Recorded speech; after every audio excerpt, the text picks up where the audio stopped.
Welcome to Sunita study zone. আজকে আমি তোমাদের সাথে ডাব্লিউবিসিএস মেন্সে কোয়ালিফাই করতে গেলে কত মার্কস প্রয়োজন হতে পারে, মোটামুটি এই মার্কসটা তুলে রাখলে বর্তমান পরিস্থিতিতে যে মেন্স পাস করা যায় সেটা সম্পর্কে আলোচনা করব। তোমরা সকলেই আশা করি দেখেছো যে কতটা কাট অফ ছিল আমাদের ডাব্লিউবিসিএস মেন্সে এবারে। তো দেখতেই পাচ্ছ এখানে যে আর্টস গ্রুপ এর জন্য কোয়ালিফাই করতে গেলে 885.25 এইটা হচ্ছে কাট অফ গ্রুপ এর ক্ষেত্রে। আর হচ্ছে টোটাল যে ভ্যাকান্সি যেটা আছে সেটা 153 হলো। এইবারে যারা গ্রুপ বি টোটাল 153, তার মধ্যে যে জেনারেল ক্যাটাগরি সেটা তো আরো সকলেই কম, যেটা আমি মানে যারা তার মধ্যে জেনারেল তারা আরো বেশি মানে বুঝতে পারছো ব্যাপারটা যে আরো কঠিন হয়ে যাচ্ছে, কিন্তু কিছু করার নেই, তার মধ্যেও তো অনেকে লড়ছে তাই না, অনেকেই পাচ্ছে, তো সেই এক্সকিউজ দিলে হবে না আমাদের। তো এরপরে আছে হচ্ছে গ্রুপ বি। গ্রুপ বি এর ক্ষেত্রে যে কাট অফটা ছিল সেই গ্রুপ বি এর ক্ষেত্রে আরো হাই কাট অফ, তোমরা সকলেই জানো, দেখেই নিয়েছো যে 1003 কাট অফ গেছে। কারণ কি, কারণ ভ্যাকেন্সিটা কম, 8টা ভ্যাকেন্সি, তো 1003 কাট অফ। তো এত কাট অফ আমরা কিভাবে রিচ করতে পারবো সেইটা নিয়ে আমি আজকে ডিসকাস করব তোমাদের সাথে। তো দেখো, আর আরেকটা জিনিস সেটা হচ্ছে তোমরা আশা করি সবাই দেখেও নিয়েছো, আমারও এটাতে ভিডিও করা আছে যে বিভিন্ন সাবজেক্টে কে কত পেয়েছে 2021-এ, সেটা কিন্তু পিএসসি দিয়ে দিয়েছে। তো এখান থেকে আমরা বুঝতে পারছি যে কোন সাবজেক্টে ম্যাক্সিমাম কত মার্কস পাওয়া যেতে পারে। তো এই সব কিছু মিলিয়েই আজকের ভিডিও হবে। তো চলো শুরু করা যাক। প্রথমে আমরা আসবো হচ্ছে পেপার 1 নিয়ে, যে পেপার 1-এ আমাদের কত মার্কস পেতে হবে, কত মার্কস পেলে আমরা মোটামুটি মনে করতে পারবো যে আমরা সেফ। যেমন পেপার 1 কি বেঙ্গলি আছে, মানে যার যেটা, আমার যেমন বাংলা আছে, তো এবার বাংলার ক্ষেত্রে মোটামুটি ম্যাক্সিমাম কত মার্কস তোলা যেতে পারে। এই দেখো, তোমরা এখান থেকেই এই যে পিডিএফটা থেকেই তার ধারণা পাবে যে বাংলাতে মোটামুটি কত মার্কস তোলা যেতে পারে। মানে এই যে ফার্স্ট ল্যাঙ্গুয়েজ পেপারে, যেটাকে পেপার 1 বলে, প্রথমের জন্য কিন্তু 143 পেয়েছে, ফার্স্টের যে আছে সেই 143 পেয়েছে। এখন বাংলা নাকি অন্য সাবজেক্ট ছিল তার জানা নেই, তবে 143 পেয়েছে, তার মানে পাওয়া যায় মার্কস। 115, 123, 132, 130 এরকম করে মার্কস পেয়েছে, তার মানে 131, এগুলো কিন্তু অনেকেই পেয়েছে। তার মানে মোটামুটি তোমরা দেখতে পারো যে 130 মতো বাংলায় মানে পাওয়া যেতে পারে, 130 মতো বাংলায় পাওয়া যেতে পারে, এইটা তোমরা ধরে রাখতে পারো। তাহলে বাংলায় কত হলো, বাংলায় হলো হচ্ছে 130 মার্কস আমরা বাংলার ক্ষেত্রে ধরে নিতে পারি। 130 হলো। এইবারে ইংলিশের ক্ষেত্রে যেটা, সেটা ইংলিশের ক্ষেত্রেও তোমরা দেখতে পাচ্ছ যে অনেকে অনেক মার্কস পেয়েছে, কারণ ইংলিশ সকলের এক, এটা তো আর আলাদা আলাদা হওয়ার কিছু নাই। ইংলিশের ক্ষেত্রেও কিন্তু অনেকে অনেক মার্কস পেয়েছে, 110 পেয়েছে, 115, অনেকে অনেক অনেক মার্কস পেয়েছে, 117 এরকম, মানে ম্যাক্সিমাম কিন্তু অনেকটা মার্কস পাওয়া যায় ইংলিশের ক্ষেত্রেও। তোমরা এই পিডিএফটা যখন ভালো মতো দেখবে তখন নিজেরাই সেলফ অ্যানালাইসিস করতে পারবে। আমি এভাবেই করেছি, আর আমি যেহেতু বেশ কয়েকবার মেন্স দিচ্ছি তো সেখান থেকেও ব্যাপারটা বুঝতে পারছি যে ম্যাক্সিমাম কত নাম্বার পাওয়া যেতে পারে এই সমস্ত সাবজেক্টসগুলোতে। তো আমি ইংলিশে 124 পেয়েছে একজন, তার মানে পাওয়া যায়, মার্কস পাওয়া যায় ইংলিশের ক্ষেত্রে। তাহলে আমরা 120 ধরে রাখি, 120 মার্কস হচ্ছে ইংলিশের ক্ষেত্রে হলো। এবার অনেকের এরকম হতে পারে যে বাংলায় হয়তো 120 পেলো, ইংলিশে হচ্ছে 130 পেলো, হতেই পারে, মানে আমি মোটামুটি একটা আইডিয়ার জন্য হলো। এবার পেপার 3 হিস্ট্রি জিওগ্রাফি, যেমন 21-এর ক্ষেত্রে পেপার 3 যদি তোমরা মার্কস দেখো, মানে 100 মার্কস পাওয়া মানে বিশাল বিষয় হয়ে যাচ্ছে 21-এর ক্ষেত্রে আমরা বলছি। কিন্তু অন্যান্য বার আবার কিন্তু সেটা নয়, আমি আগের বার দিয়েছি অনেক মার্কস পেয়েছি হিস্ট্রি জিওগ্রাফিতে, কিন্তু এবারই তার মানে অনেকটা কম পেয়েছি এবার। তো যাই হোক, যদি খুব টাফ পেপার হয়, যদি খুবই টাফ পেপার হয়, যেহেতু এটা হিস্ট্রি জিওগ্রাফি দিয়েছিলাম যে খুব টাফ পেপার হলে তখন সেক্ষেত্রে 100 মার্কস মিনিমাম 100 মার্কস ধরে রাখতে পারে। তো আগের 2021-এ টাফ এসেছে, কিন্তু 20-তে আবার খুব সহজ, তো এইভাবে বিষয়টাকে ক্যালকুলেশন করা যায় না। তবু আমি বলছি যে কোনো একটা পেপার যদি খুব কঠিন হয়, খুবই কঠিন হয়, ধরলাম হিস্ট্রি জিওগ্রাফিটাই খুব কঠিন হয়েছে, তাহলেও কিন্তু সেক্ষেত্রে আমরা মোটামুটি 100+ স্কোর ধরে নিতে পারি। ধরো 2021-এর সাপেক্ষে আমি বলছি, সেক্ষেত্রে আমি এই যে 100 100 মার্কস ধরলাম যে খুব টাফ হয়েছে। হ্যাঁ, এবার পেপার 4 সায়েন্সের ক্ষেত্রে দেখায় তোমাদেরকে। সায়েন্স টেকের ক্ষেত্রে অনেকেই সায়েন্স টেকে ভালো থাকো, আবার অনেকে কিন্তু দুর্বল থাকো। যেমন হচ্ছে পেপার 4 ক্ষেত্রে 120 মানে 130, এই যে একজন 138 পেয়েছে, এটা কিন্তু পাওয়া যায়। 129, 130, আমি এর আগের বার কোনবার 20 না 21 আমি ক্যালকুলেশন করেছিলাম, ওরকম 130-এর আশেপাশে থাকছে।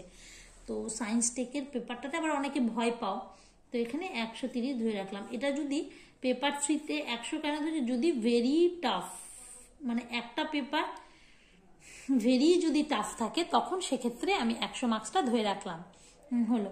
এইবারে পেপার 4 সায়েন্স টেকের পার্টটাতে যারা একটু দুর্বল তারা কিন্তু অন্য সাবজেক্ট থেকে সেখানে তুলে নেবে, কারণ প্রত্যেকে যে সব সাবজেক্টে একই রকম হবে তার কিন্তু কোনো মানে নেই। হলো। এবারে সেক্ষেত্রে কত মার্কস দেখলাম, সেক্ষেত্রে দেখছি যে পেপার 4-এর ক্ষেত্রে 130 আসছে। হলো। এইবারে পেপার 5, পেপার 5-এর ক্ষেত্রে যদি কোয়েশ্চেন মানে ভালো হয় তাহলে তুমি প্রচুর মার্কস পাবে, প্রচুর মার্কস পাবে। এবার দেখতেই পাচ্ছ তোমরা, মানে এই যে পেপার 5-এর ক্ষেত্রে 150, 156, আমি তো ওরকম পেয়েছি 156, 160-এর আশেপাশে, 56 এরকমই হবে মনে হয় আমি পেয়েছি। মানে যদি পেপারটা সহজ করে তাহলে সবাই কিন্তু 160 পাবে, 160 পাবেই পাবে। এই যে এখানে মোটামুটি আমার হলো 160, কারণ একটা পেপার বললাম যে একটা পেপার 160 শুধু না, এটা কিন্তু 170-80 হতে পারে। এরকম তুমি দেখবে যে পেপার 5-এ অনেক, যে 166 পেয়েছে একজন, 166 পেয়েছে, তারপরে এরকম অনেকে অনেক পাবে। মানে 160 তো কমন যদি তোমার কোয়েশ্চেনটা সহজ হয়। 168 পেয়েছে, তো আমি তাও 160 ধরে রাখছি। হলো। এইবারে আসলে হচ্ছে পেপার 6। এবারে পেপার 6-এর গল্প। পেপার 6-এ দেখো এই যে 157 পেয়েছে, 157, 139 এরকম। এটাতেই কিন্তু অনেকটা ভ্যারি করে। আমার ক্ষেত্রে বিশেষ করে পেপার 6 ম্যাথটার ক্ষেত্রে ভীষণ ভ্যারি করে। অনেকে অনেক কম পায়, অনেকে অনেক বেশি পায়, কিন্তু তোমাকে দেখতে হবে যে মানে তুমি অন্যান্য সাবজেক্টে যদি মেকআপ করতে পারো তাহলে ভালো, আর যদি না পারো তাহলে কিন্তু সায়েন্স টেকের ক্ষেত্রে মানে ম্যাথ জিআইয়ের ক্ষেত্রে তোমাকে 150 মার্কস ধরে রাখতে হবে। কারণ এই তোমার যদি খুব প্র্যাকটিস হয়, এটা এমন একটা পেপার এই ম্যাথ জিআইটা, তোমার যদি খুব প্র্যাকটিস থাকে তাহলে সেক্ষেত্রে কিন্তু তুমি মানে বেরিয়ে যেতে পারো। এইবারে দেখো, এইবারে অপশনালের ক্ষেত্রে হবে।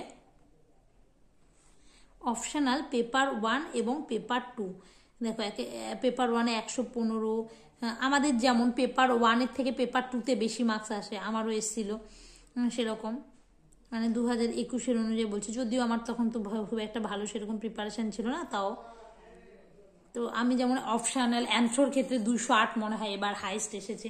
তো অপশনালের ক্ষেত্রে তুমি মানে মোটামুটি 220 যদি তুলে রাখতে পারো তাহলে কিন্তু 200 থেকে 220 তাহলে খুব ভালো স্কোর। তাও 220 ধরে রাখতে, মানে একটা পেপারে ধরো 100 পেলে পেপার 1-এ, আর পেপার 2-তে 120 পেলে। এবার দেখা যাক, আমি তা অনেক কম কম করেই ধরেছি, মানে এইটা দিয়ে হয়তো তোমার গ্রুপ এটা কোয়ালিফাই হবে। এই যে 130 আর হচ্ছে 120, তাহলে 200, 250 হলো, 350, 450, 480, 480, 580, 600, 640, 640, আর এইদিকে তোমার 690, 790, এক্ষেত্রে 790 হচ্ছে টোটাল মোটামুটি করলে 790 আসছে। এখানে যদি 790 আসে, আর এদিকে তোমার ধরো 220 প্লাস 220 করলে পরে 0 থেকে 1, 7, 8, 9, এই যে 1010।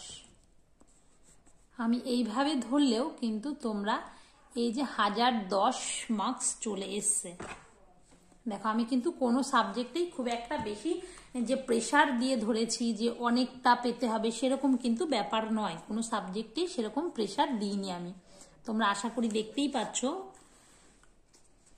এই যে বাংলাতে 130 ধরা যেতে পারে, বাংলাতে যদি আমরা 130 ধরি, তো ইংলিশে 120, এটা কিন্তু নাম্বারটা পাই। আমি কম করে ধরছি, এর থেকে অনেক বেশি পাই। যে পেপারটা, একটা পেপার খুব টাফ হয়, খুব টাফ যে পেপারটা হয়, সে পেপারে 100, আমি কিন্তু 2021-এর রেসপেক্টেই ধরছি। আর সায়েন্স টেকের পেপারে দেখো, কেউ ভালো কেউ মন্দ থাকে, যে মোটামুটি আমার মতো যে সায়েন্স টেকে সে 130-এর আশেপাশে পাবে। হলো, এবার তাও আবার কোয়েশ্চেনের উপর ভ্যারি করছে। কিন্তু আবার আর একটা পেপার থাকে, সেটা হচ্ছে ইজি, এটা ইজি ধরলাম, এটা মডারেট।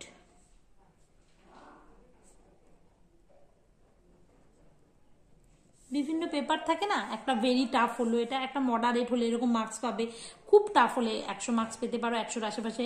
মডারেট হলে 130-40 পেতে পারো। ইজি কোয়েশ্চেন হলে 160-70 পেতে পারো। আর পেপার 6-এর ক্ষেত্রে কিন্তু তোমাকে এতটাই প্র্যাকটিস থাকতে হবে, যেটা আমার ল্যাক, সেক্ষেত্রে 150-র আশেপাশে আনতে হবে। হ্যাঁ, তোমার হতেই পারে যে পেপার 6-এর ক্ষেত্রে ধরো তোমার 150 নেই, সেক্ষেত্রে 130 রয়েছে, এরকম থাকতেই পারে। তাহলে অন্যান্য সাবজেক্টে বাড়াতে হবে। ধরো তোমার হতেই পারে এরকম যে 120 পেলে তুমি পেপার 6, তাও কিন্তু হবে। সেক্ষেত্রে তোমার ধরো হিস্ট্রি জিওগ্রাফির ক্ষেত্রে সেটা 130 পেলে, এইভাবে মেকআপ করতে হবে আর কি।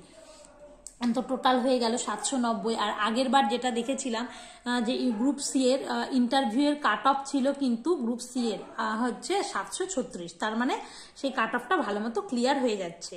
এরকম এই নাম্বারটা পেলে কিন্তু তোমার গ্রুপ সি, গ্রুপ সিডি, এই যে এই মার্কসটা পেলে কিন্তু group C and D, group C and D এর জন্য তুমি খুব ভালো মতে কোয়ালিফাই করবে। আর এই টোটাল যদি মার্কসটা তুমি পাও 1010, মানে 1000+ যদি তুমি মার্কসটা পাও, যে তাহলে সেক্ষেত্রে তোমার গ্রুপ এ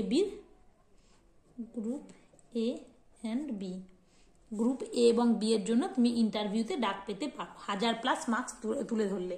মানে এই মার্কসটা থাকলে গ্রুপ এর জন্য তোমার একদম কনফার্ম হবেই। আর গ্রুপ বি এর জন্য একটু টাইটাই হতে পারে, কারণ কি ইন্টারভিউ ধরো এবার গ্রুপ এর ক্ষেত্রে 885 আছে তোমার কাট অফ, সেক্ষেত্রে কেউ যদি 1000-এর কাছাকাছি মার্কস তুলে রাখতে পারে, তার মানে ইন্টারভিউ তার 200-র মধ্যে হয়, মোটামুটি গেলেও সে চাকরিটা পেয়ে যাবে কনফার্ম। কিন্তু যার গ্রুপ বি এর ক্ষেত্রে হচ্ছে, গ্রুপ বি এর ক্ষেত্রে যেহেতু 1003 আছে কাট অফটা, তো সেক্ষেত্রে আরেকটু বেশি মার্কস তুলে রাখলে তবে সে কনফার্ম হবে যে গ্রুপ বি এর চাকরিটা হবে, এরকম। কারণ যেটা ইন্টারভিউ ডাকে তাতে মোটামুটি 50 মার্কসের আশেপাশে বেশি তুলে রাখতে পারলে সেফ হয়। আর অপশনালের ক্ষেত্রেও বললাম যে এই যে 200 থেকে 220 এইরকম একটা, মানে 200+ মানে ভালো, এটা একটা ভালো মার্কস। তো আমি যেহেতু বেশ কয়েকবার WBCS মেন্সটা দিচ্ছি, আর কতদিন দিতে পারবো সেটাও জানি না, আদৌ হবে কি হবে না সেটাও আমি বলতে পারছি না। তো আমার অনেক বছরের অভিজ্ঞতা থেকে তোমাদের সাথে এই ভিডিওটা আজকে শেয়ার করলাম। WBCS মেন্সের কোয়ালিফাইং মার্কসটা, মেন্সে কোয়ালিফাই করতে গেলে মোটামুটি কেমন তোমার মার্কস হতে হবে ইন জেনারেল শেয়ার করলাম। তো তোমাদের ভিডিওটা কেমন লাগলো অবশ্যই জানিও।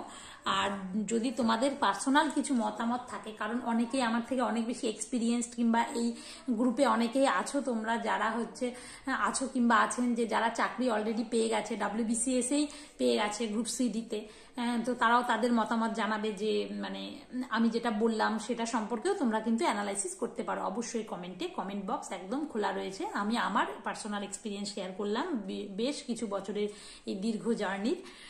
তো ভিডিওটি কেমন লাগলো অবশ্যই জানাবে। আর যদি ভালো লেগে থাকে তাহলে একটা লাইক করবে, কমেন্ট করবে, আর বন্ধুদের মধ্যে শেয়ার করবে। আর চ্যানেলটি সাবস্ক্রাইব না করা থাকলে অবশ্যই সাবস্ক্রাইব করে দিও। তো আজকের মতো এইটুকুই, ধন্যবাদ।